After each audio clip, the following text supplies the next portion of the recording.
तो आप सभी का स्वागत है जीएस के इस क्लास में।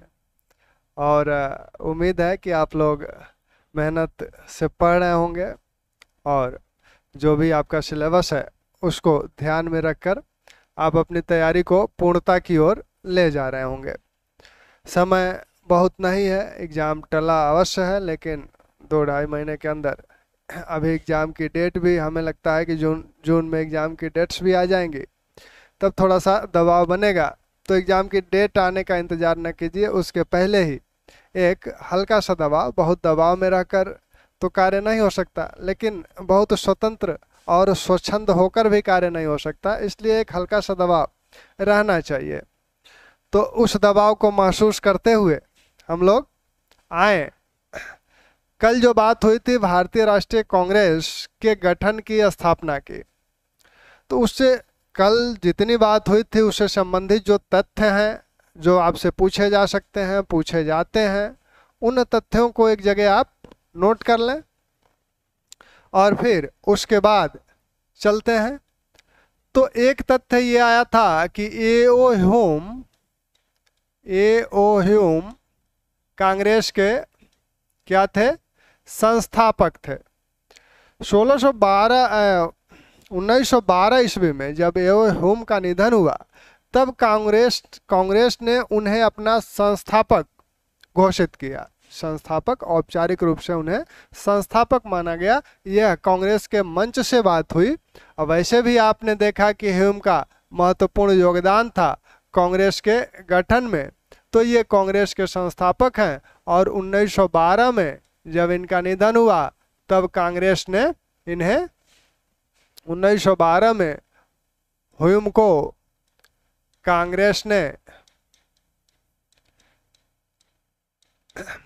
अपना संस्थापक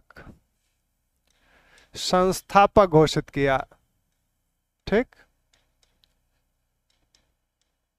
तो ये तथ्य है। आपने देखा ह्यूम ने कितनी पार्टियां बनाई थी, कितनी पार्टियों का वो जिक्र करते थे। ह्यूम जिन पार्टियों का जिक्र करते थे उसमें आपने देखा था कल अंतरंग मंडल का वो जिक्र कर रहे हैं। अंतरंग मंडल का जिक्र कर रहे हैं कब? और हमारी पार्टी का जिक्र कर रहे हैं। इन दोनों पार्टियों का जिक्र वो 1884 में कर रहे थे। अभी वो इंडियन नेशनल यूनियन की चर्चा नहीं कर रहे हैं, अभी वो इन पार्टियों की चर्चा कर रहे थे। और ह्यूम के संदर्भ में जो अगला तथ्य है कि ह्यूम ने कहाँ के विद्यार्थियों के नाम पत्र लिखा था? ह्यूम ने 1883 में कलकत्ता विश्वविद्यालय के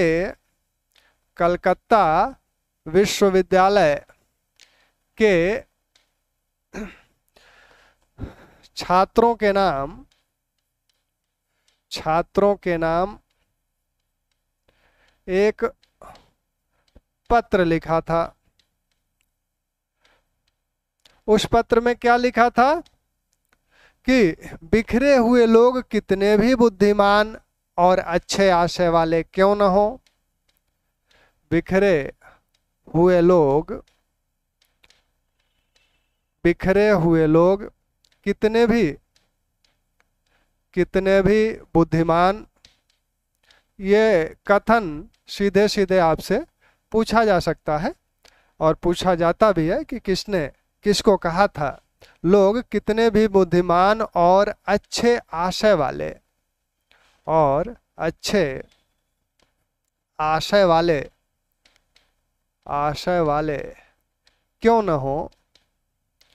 क्यों न हो, अकेले शक्तिहीन ही होते हैं, अकेले शक्तिहीन ही होते हैं। तो ऐसे में आवश्यकता किस बात की है? होते हैं। आवश्यकता है संगठन और कार्यवाही कि एक निश्चित और अस्पष्ट प्रणाली की और अस्पष्ट प्रणाली की, ठीक, और अस्पष्ट प्रणाली की। तो यह बात कह कौन रहा है? यह बात ह्यूम कह रहे हैं, और यह जो कह रहे हैं उसका आशय आप समझ रहे हैं। क्या कह रहे हैं ह्यूम? ह्यूम कह रहे हैं कि बिखरे हुए लोग कितने भी बुद्धिमान हों, कितने भी अच्छे आशय वाले हों, वो देश का बहुत भला चाहते हों, अच्छे अच्छे कार्य करना चाहते हों, लेकिन अकेले अकेले हैं। कलकत्ता का कोई राजनेता है, राष्ट्रवादी है, मद्रास का कोई राष्ट्रवादी है, पंजाब का कोई राष्ट्रवादी है, सभी अलग अलग अच्छे आशय, सभी बुद्धिमान हैं, सभी देश की भलाई करना चाहते हैं, लेकिन अकेले चना भार नहीं फोड़ सकता। तो वो अकेले शक्तिहीन ही होते हैं। आवश्यकता किस बात की है? आवश्यकता है संघ की, संगठन की और कार्रवाई की एक निश्चित और स्पष्ट प्रणाली की। फिर वो आगे इसी में कहते हैं कि जो आपके ऊपर जो युवा है, जैसे आप ब्रिटिश सरकार का युवा कह रहे हैं, तो उसके लिए क्या, स्वतंत्रता के लिए आपको क्या चाहिए? उससे स्वतंत्र होने के लिए आत्म बलिदान और त्याग की आवश्यकता है। तो युवाओं को आगे वो आत्म बलिदान और त्याग के लिए भी प्रेरित करते हैं। आगे वो इसी में आगे आत्म बलिदान और त्याग की भी बात करते हैं कि इसके बगैर स्वतंत्रता और जो मनवांछित सुख आप चाह रहे हैं, परम सुख जो चाह रहे हैं, इसके बगैर नहीं मिल सकता। तो इस प्रकार 83 से ही वो इस प्रकार का विचार रख रहे हैं। 84 में इन की बात कर रहे हैं, इन पार्टियों की बात कर रहे हैं। और इसी बीच हो गए कहाँ? 84 में 1880 से 84 किस गवर्नर जनरल का शासनकाल था? रिपन का। तो रिपन 84 में कार्यकाल उनका समाप्त हो गया, तो वो ब्रिटेन जाने लगे। तो रिपन बम्बई से ब्रिटेन गए, बम्बई से ये ब्रिटेन के लिए रवाना हुए। तो बम्बई में इन्हें, बम्बई में रिपन को विदाई देने के लिए ह्यूम गए थे। साथ ही भारतीय राष्ट्रवादी नेताओं को भी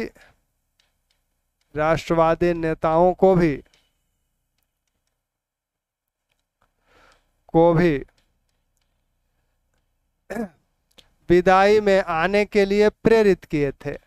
विदाई में आने के लिए प्रेरित किए थे, ठीक। तो इतना काम तो वो यहाँ तक किए हैं। 84 के अंत में यह कार्य हो रहा है। और जब रिपन चले गए तब ह्यूम वही बम्बई में 2-3 माह रुक गए, और जनवरी में उन्होंने एक मीटिंग की।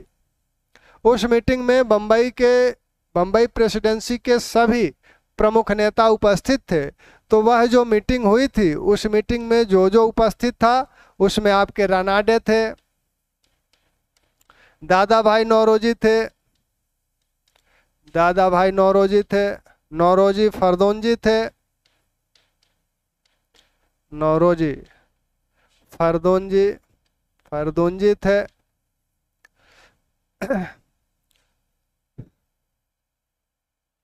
आपके मेहता थे, फिरोज शाह मेहता, त्र्यंबक थे, बदरुद्दीन तैयब जी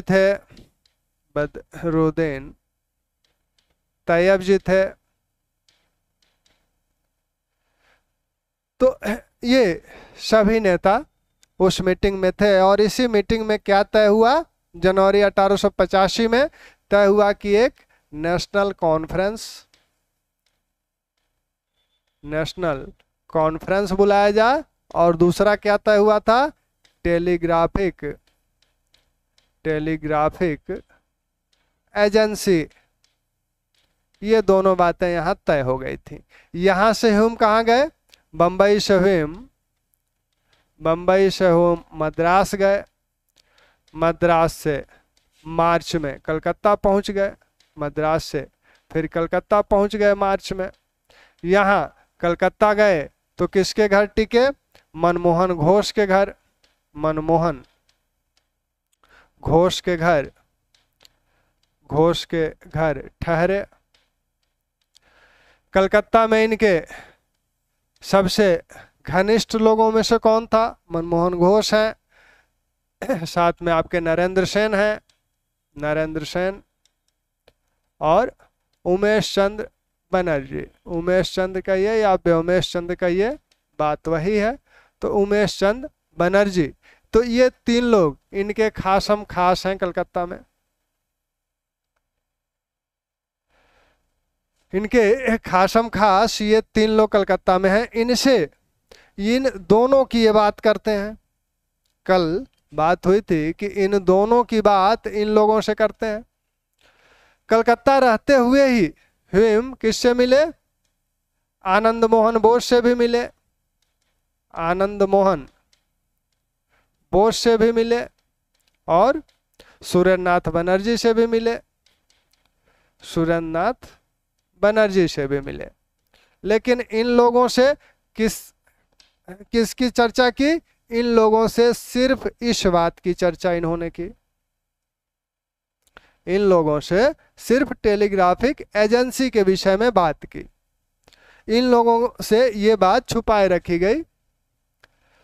क्योंकि सुरेंद्रनाथ बनर्जी 1883 में एक इंडियन नेशनल कॉन्फ्रेंस कर चुके थे, 1885 में दूसरा करने वाले थे। अब यहां से ह्यूम कलकत्ता से कहाँ गए?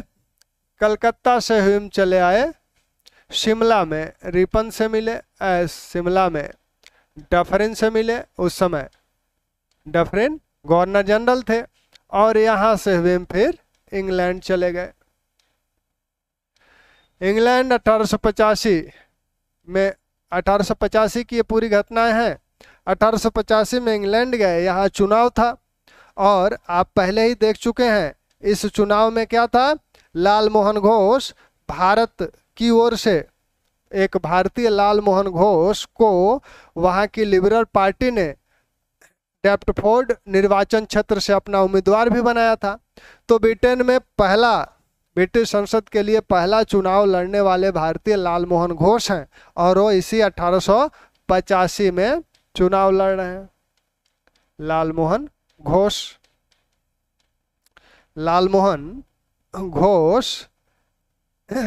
किस पार्टी से चुनाव लड़ रहे हैं?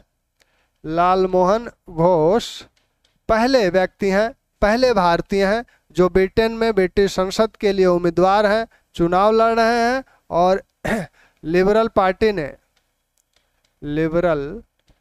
ने इन्हें अपना उम्मीदवार बनाया था। और किस क्षेत्र से बनाया था? डेप्टफोर्ड निर्वाचन क्षेत्र से इन्हें उम्मीदवार बनाया गया था। और इसी समय आपने जब बम्बई प्रेसिडेंसी एसोसिएशन की बात हो रही थी तो वहां देखा गया था कि बम्बई प्रेसिडेंसी एसोसिएशन को एक पत्र डिग्बी ने लिखा था और यह कहा था कि ब्रिटेन में चुनाव हो रहा है, हम उम्मीदवार बन रहे हैं, अगर आप लोग हमारी धन आदि से सहायता करें तो हम एक भारतीय मेंबर के रूप में कार्य करने को तैयार हैं। भारतीय मेंबर के रूप में कहने का मतलब यह था कि हम भारत की समस्याओं को ब्रिटिश संसद में उठाएंगे। ठीक, रिपन भी ह्यूम भी चाह रहे हैं इस चुनाव में लिबरल पार्टी की विजय हो और वैसे लोग जीते जो भारत से हमदर्दी रखते हैं, वैसे लोग सांसद बने जो भारत से हमदर्दी रखते हैं, तो उन लोगों का समर्थन किया जाए। तो इन्हीं उद्देश्यों से ये यहाँ गए, रिपन से भी मिले और यहाँ चुनाव प्रचार में ये लोग शामिल रहे। हम लोग पहले भी देख चुके हैं कि तीनों प्रेसिडेंसियां अपने अपने प्रतिनिधि इंग्लैंड में चुनाव प्रचार हेतु उस समय भेजी थी।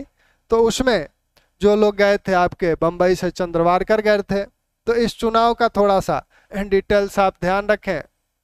चुनाव प्रचार के लिए बम्बई से कौन गया था? बंबई प्रेसिडेंसी एसोसिएशन के प्रतिनिधि बनकर चंद्रवारकर गए थे, चंद्रवारकर गए थे। और मद्रास प्रेसिडेंसी से मुदालियर गए थे। और आपके कलकत्ता प्रेसिडेंसी से मनमोहन घोष थे। तो ये लोग यहाँ चुनाव प्रचार हेतु गए थे। हालांकि और डिग्बी भी इसमें है, और डिग्बी लेकिन परिणाम अच्छा नहीं रहा, लिबरल पार्टी की बुरी हार हुई। तो इसलिए इससे जो उम्मीद की जा रही थी इस चुनाव से, वो फलीभूत नहीं हुआ। तो पहले व्यक्ति लालमोहन घोष हैं जो चुनाव लड़े, और चुनाव लड़कर जीतने वाले पहले व्यक्ति दादा भाई नौरोजी हैं। दादा भाई नौरोजी ऐसे पहले भारतीय हैं जो ब्रिटिश संसद के लिए किंग्सबरी से उम्मीदवार बने और विजयी भी हुए। लिबरल पार्टी ने ही इनको भी उम्मीदवार बनाया था। और यह घटना 1892 की है।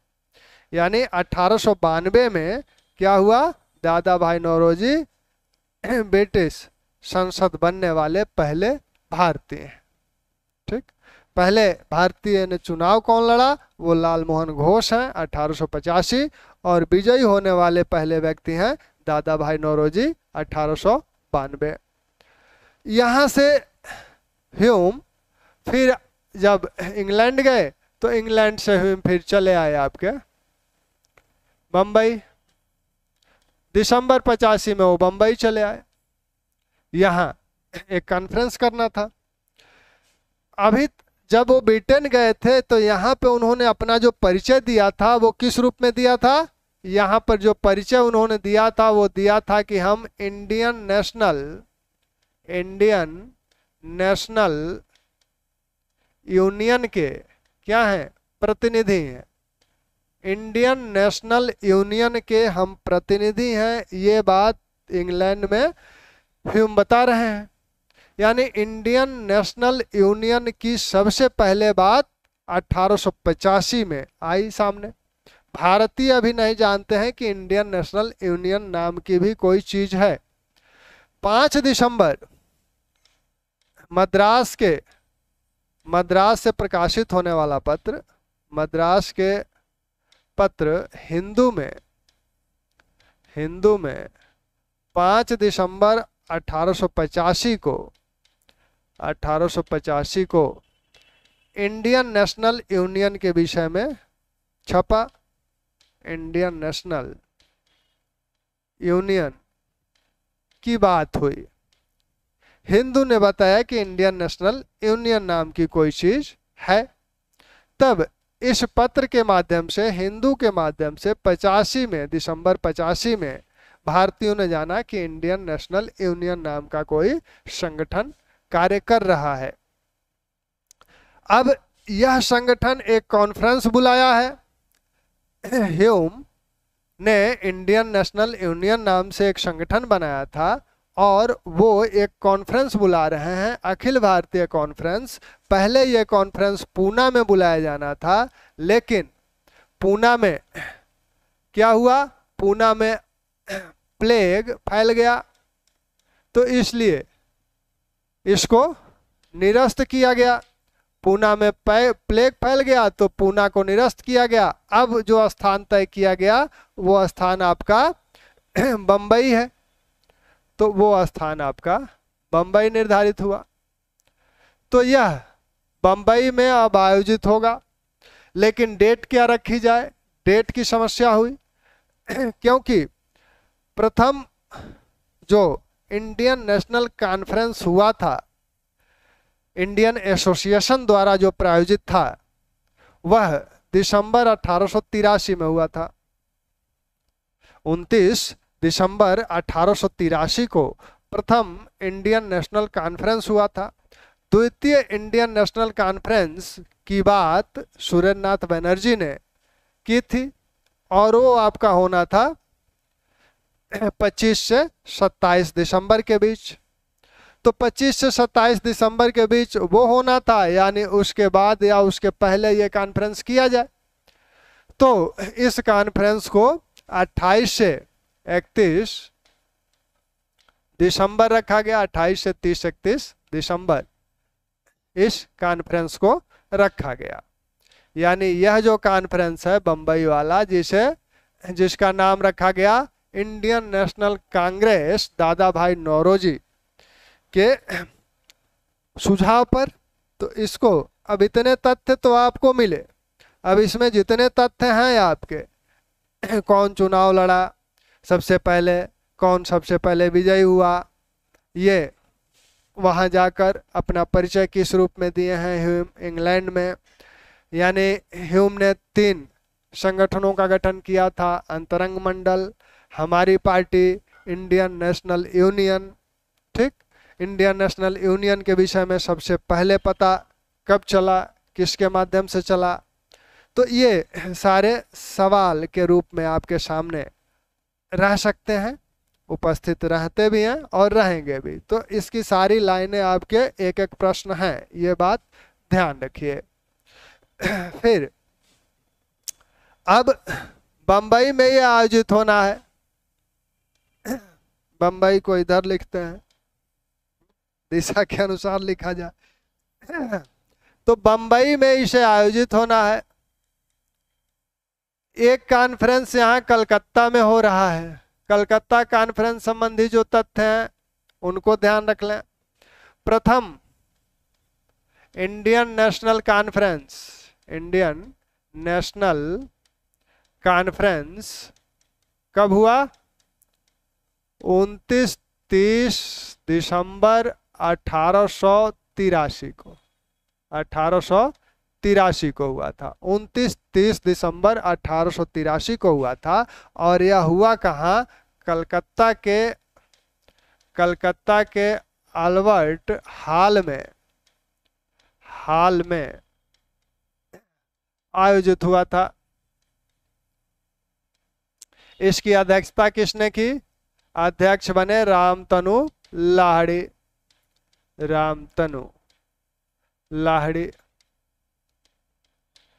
तो रामतनु लाहिड़ी की अध्यक्षता में ये पहला हुआ।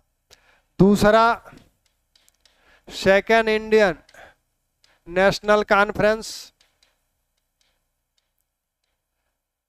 सेकेंड इंडियन नेशनल कॉन्फ्रेंस कब होता है? सेकेंड इंडियन नेशनल कॉन्फ्रेंस आपका होता है 25 से 27 दिसंबर 1885 को। तो ये 2 कॉन्फ्रेंस, यहाँ जो कॉन्फ्रेंस हो रहा है इंडियन, ये भी कॉन्फ्रेंस ही करना था, लेकिन नाम में समानता हो जाती, तो इसलिए कांग्रेस इसे नाम दिया गया। और यह नाम देने का सुझाव किसने दिया था? यह नाम देने का सुझाव किसने दिया था? दादा भाई नौरोजी के सुझाव पर इसे क्या कहा गया? कांग्रेस कहा गया। कांग्रेस का अर्थ क्या होता है? लोगों का समूह, लोगों का समूह। यह शब्द कहाँ से आया? यह शब्द पहली बार प्रयोग जो हुआ था अमेरिकी क्रांति से आया था, तो इसको भी ध्यान रखिएगा। ठीक, तो इंडियन नेशनल कॉन्फ्रेंस 2 जो हुए थे, और ये इंडियन नेशनल कांग्रेस है, यह कब से कब हो रहा है? 28 से 30-31 दिसंबर 1885 को हो रहा है। ठीक, अब आपके सामने जो यहाँ तक के बातें भी हो गई थी।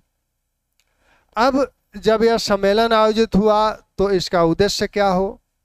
कोई भी कॉन्फ्रेंस है तो अभी तक ये कॉन्फ्रेंस के रूप में है, अभी ये कोई पार्टी का रूप अभी नहीं ले रहा है। धीरे धीरे यह एक पार्टी का रूप ले लेगा। अभी ये था कि वर्ष में एक कॉन्फ्रेंस किया जाए भारत के सभी बुद्धिजीवियों और राष्ट्रवादियों को लेकर साथ। तो इसका पहला उद्देश्य है कि भारत के भिन्न भिन्न क्षेत्रों के जो बुद्धिजीवी राष्ट्रवादी हैं, जो भारत के लिए कुछ करना चाहते हैं, उन सबको एक साझा मंच, एक कॉमन मंच उपलब्ध कराया जाए। इसके माध्यम से उन लोगों को एक कॉमन मंच, एक साझा मंच उपलब्ध कराया जाए, यानी यह एक मंच के रूप में कार्य करे जहां सभी बुद्धिजीवी और राष्ट्रवादी जो भारत का उत्थान चाहते हैं, भारत के लिए कुछ करना चाहते हैं, वो सभी यहाँ उपस्थित हों। तो यह एक मंच के रूप में कार्य करने लगा। इस में कितने लोग आए थे? 100 लोग आए थे। एक बात जो आप, एक तथ्य यह है कि ह्यूम चाहते थे इस कांग्रेस की अध्यक्षता किससे कराना? ह्यूम इस कांग्रेस की अध्यक्षता किससे कराना चाह रहे हैं? वो चाह रहे थे कि इस कांग्रेस की अध्यक्षता बंबई के गवर्नर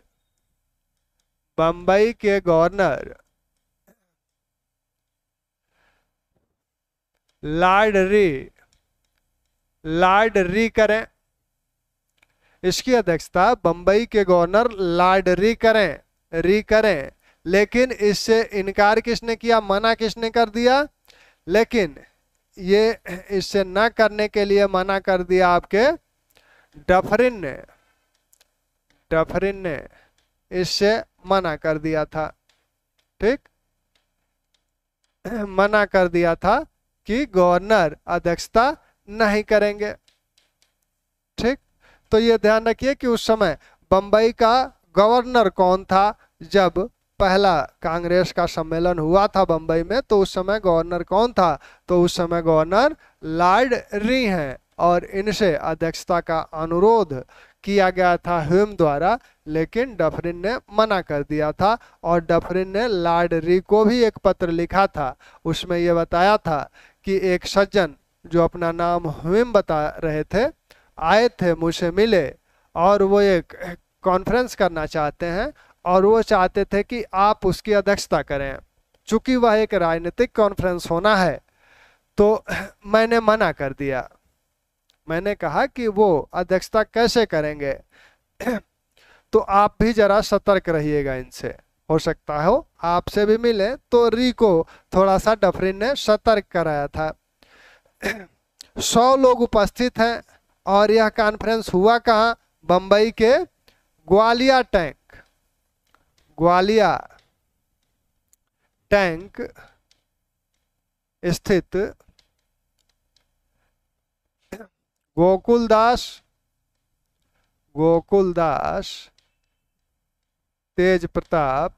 तेजपाल संस्कृत विद्यालय में यह कांग्रेस आयोजित हुआ। गोकुलदास तेजपाल में यह कांग्रेस आयोजित हुई। 100 लोग उपस्थित थे। इस 100 लोगों में से कुछ सरकारी लोग भी थे, जो सरकार की सेवा में थे, वो लोग भी दर्शक के रूप में और श्रोता के रूप में उपस्थित थे। कुल गैर सरकारी इसमें जो थे, कुल गैर सरकारी 72 लोग थे। इन्हें ही प्रतिनिधि बोला गया। यही आपके प्रतिनिधि बोले गए। ठीक, तो बंबई कांग्रेस का जो प्रथम सम्मेलन हुआ बंबई में हुआ। अध्यक्षता किसने की? अध्यक्षता कर रहे हैं, इसके अध्यक्ष हैं व्योमेश चंद्र बनर्जी।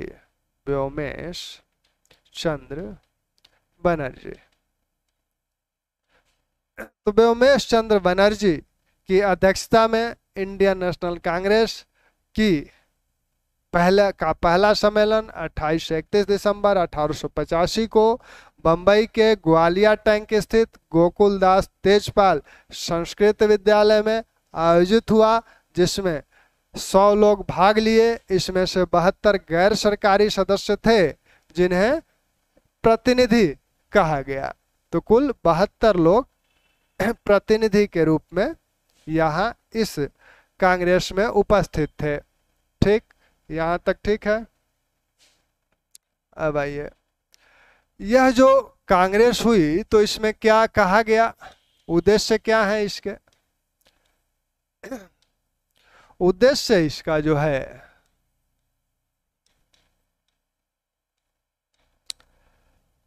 देश के भिन्न भिन्न क्षेत्रों के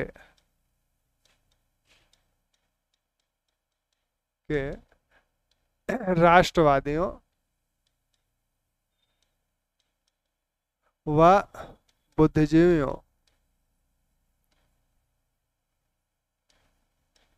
को साझा मंच उपलब्ध कराना, साझा मंच उपलब्ध कराना।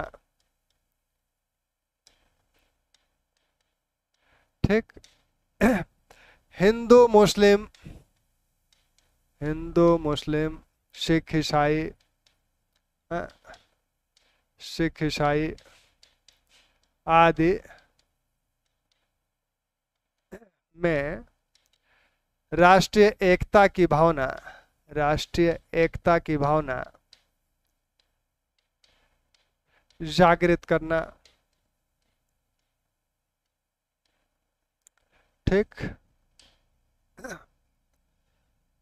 इस मंच से क्या करना, देश की शिकायतों को व्यक्त करना, उसके सुधार संबंधी सुझाव प्रस्तुत करना,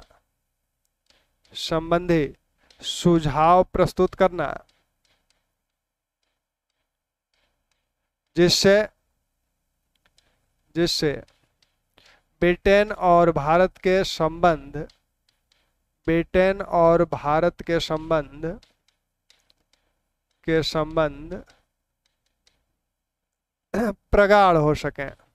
प्रगाढ़ हो सके। यानी यह जो उद्देश्य है कि प्रगाढ़ हो सके। एक उद्देश्य और था कि भारत के बुद्धिजीवियों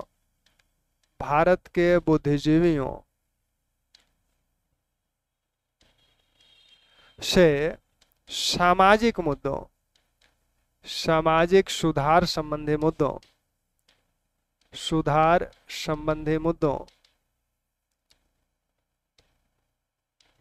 मुद्दों पर विचार कर कार्रवाई करना। अब इसमें देखिएगा उद्देश्य, ये उद्देश्य जो आप देख रहे हैं, ब्रिटेन और भारत के संबंध प्रगाढ़ हो। भारतीय राष्ट्रीय कांग्रेस को सरकार समर्थन दे रही है, डाफरिन इसका समर्थन दे रहे हैं कि ठीक है, हमको इजाजत दे रहे हैं, ठीक है आप जाइए बनाइए। और उन्हें माना यह जाता है कि उन्हें का सुझाव था कि आप सामाजिक मुद्दों पे बात न करें, राजनीतिक मुद्दों पे बात करें। तो यह एक सेफ्टी वाल्व के रूप में बनती हुई दिख रही है। सेफ्टी वाल्व के रूप में ये संबंध प्रगाढ़ कैसे होंगे कि भारत की कुछ शिकायतें हैं, भारतीय लोगों की शिकायतें हैं सरकार से, ब्रिटिश सरकार से। अब यदि उन शिकायतों को दूर कर लिया जाता है तब भारत के लोग ब्रिटिश सरकार से खुश रहेंगे, यानी विद्रोह नहीं होंगे तो भारत और ब्रिटेन के संबंध प्रगाढ़ होंगे, अच्छे हो जाएंगे और अच्छे होंगे। तो ये यानी यह सरकार के विरोध में भारतीय राष्ट्रीय कांग्रेस जो चल रही है, प्रारंभ में स्थापना वर्ष में उस रूप में नहीं है जिसे आप आगे जिस रूप में देखते हैं। धीरे धीरे इसमें धार आती चली गई राष्ट्रीय आंदोलन में। तो यह जो राष्ट्रीय आंदोलन शुरू होता है, यहां से राष्ट्रीय आंदोलन की कहानी शुरू होती है 1885 से।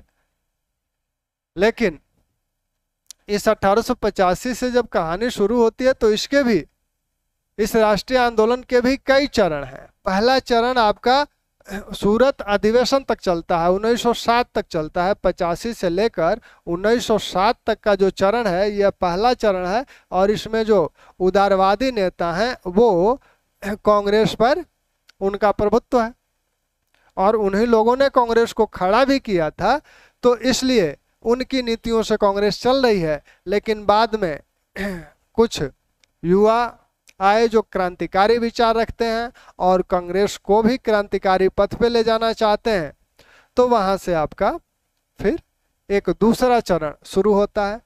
तो ये उद्देश्य है। अब इस सम्मेलन में प्रस्ताव कौन कौन से पारित हुए? कुल मिला के इस सम्मेलन में 9 प्रस्ताव पारित हुए थे पहले सम्मेलन में। तो जो प्रस्ताव हैं इस सम्मेलन में पारित होने वाले, तो ये भारतीय प्रशासन की जांच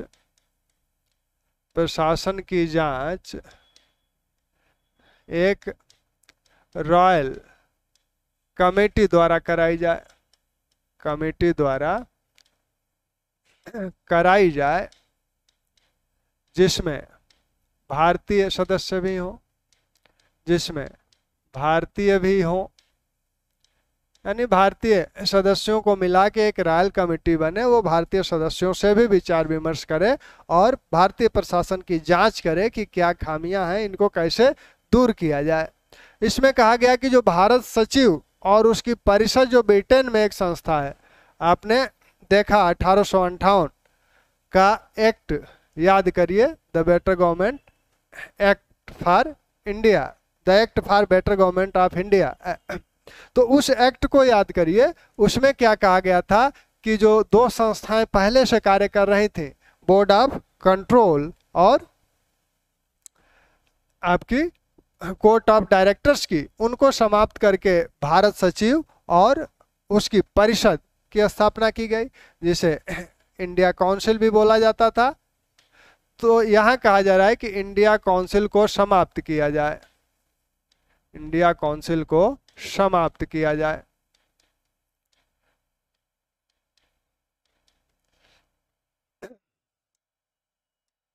फिर कहा जा रहा है कि विधान परिषदों 1861 से विधान परिषदें बनी हैं, विधान परिषदों का विस्तार किया जाए और सदस्यों का निर्वाचन हो। अभी वो क्या है? 1861 भारतीय परिषद अधिनियम ध्यान करिए, उसमें अभी वो मनोनीत हैं गवर्नर द्वारा और गवर्नर जनरल्स द्वारा। जो अतिरिक्त मेंबर 6 से 12 हैं, वो गवर्नर द्वारा और गवर्नर जनरल द्वारा मनोनीत किए जा रहे हैं। यहाँ कहा जा रहा है कि सदस्यों का निर्वाचन हो, उनका निर्वाचन किया जाए। फिर कहा जा रहा है कि आईसीएस जो परीक्षा है, आईसीएस परीक्षा भारत में भी हो तथा इसकी उम्र सीमा 19 वर्ष से बढ़ाकर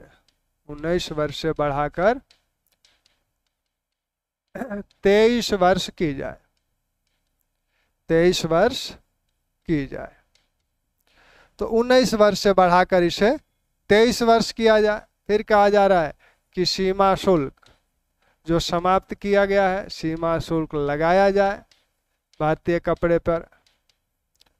फिर कहा जा रहा है कि बर्मा को मुक्त किया जाए, बर्मा को मुक्त किया जाए। फिर कहा जा रहा है कि इस सम्मेलन में ये जो प्रस्ताव पारित हो रहे हैं, अच्छा एक और इसी से ध्यान रखिएगा, फिर इसको लिखिए। कहा जा रहा है कि सैन्य खर्चे में कटौती की जाए, सैन्य खर्च में कटौती की जाए। फिर कहा जा रहा है कि ये जो प्रस्ताव पारित हो रहे हैं, ये जो प्रस्ताव पारित हो रहे हैं,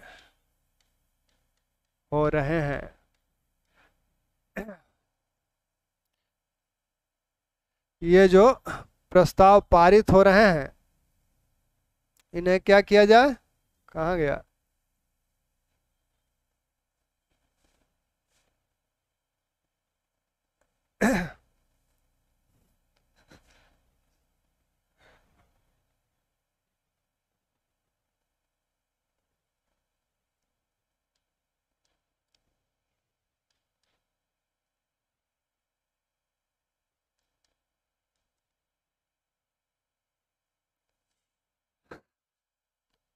ये जो, तो आपने जो देखा कि ये जो प्रस्ताव पारित हो रहे हैं, ये प्रस्ताव आपके, ये जो प्रस्ताव पारित हो रहे हैं, पारित हो रहे हैं, इन्हें देश के विभिन्न संगठनों, देश के विभिन्न राजनीतिक संगठनों द्वारा भी पारित किया जाए, संगठनों द्वारा भी पारित किया जाए। वो लोग भी अपने संगठन में इसे पारित करें। साथ में एक प्रस्ताव और था कि अगला कांग्रेस, अगला सम्मेलन कलकत्ता में हो, अगला सम्मेलन कलकत्ता में होगा, कलकत्ता में होगा। तो ये आपके 9 प्रस्ताव थे। भारतीय प्रशासन की जांच एक रॉयल कमेटी द्वारा कराई जाए, जिसमें भारतीय भी हों। इंडिया काउंसिल को समाप्त किया जाए, विधान परिषदों का विस्तार किया जाए और सदस्यों का निर्वाचन हो। आईसीएस की परीक्षा भारत में भी हो तथा उम्र सीमा 23 वर्ष की जाए। सीमा शुल्क लगाया जाए, बर्मा को मुक्त किया जाए, सैन्य खर्च में कटौती की जाए। इन प्रस्तावों को विभिन्न राजनीतिक संगठनों द्वारा भी पारित किया जाए और अगला सम्मेलन कलकत्ता में होगा। ये 9 प्रस्ताव आपके पारित हुए। और साथ में जब समापन हुआ तब ही उन्होंने कहा कि ऐसा है कि महारानी से उन्होंने महारानी के प्रति कृतज्ञता व्यक्त की और बोले कि महारानी के जूते की जो डोरी होती है उसे बांधने की भी मेरी औकात नहीं है। सदस्यों को कहे कि आप लोग महारानी के लिए जयकार मनाइए, 3 बार मनाइए, 3 का 3 बार मनाइए, हो सके तो उसका भी 3 बार मनाइए। तो इस तरह से महारानी का जयकार मना के सम्मेलन का समापन कर दिया गया कल। ठीक, मस्त रहिए।